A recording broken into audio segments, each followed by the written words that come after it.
to learn how to improve the racing of the young riders from ages 13 to 17 years old. Lahat kayo dito magkaka-after. Starting to po ang gusto mag-one on. Kailangan po na tayo sa stamina.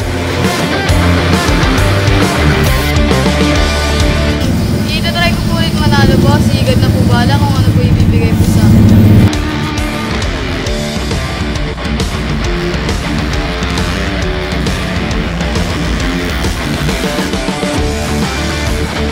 Masaya po actually.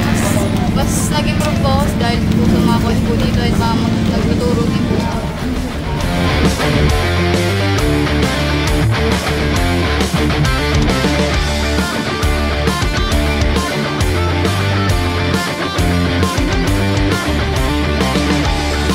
Nag-practice po ako na nag-practice para po ma-perfect po yung ginagawa ko po.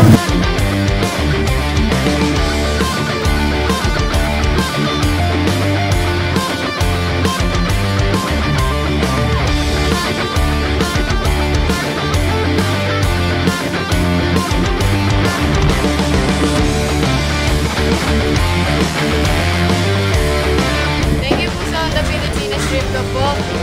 Sa opportunity po na binigay niyo po sa akin. Honda number 1.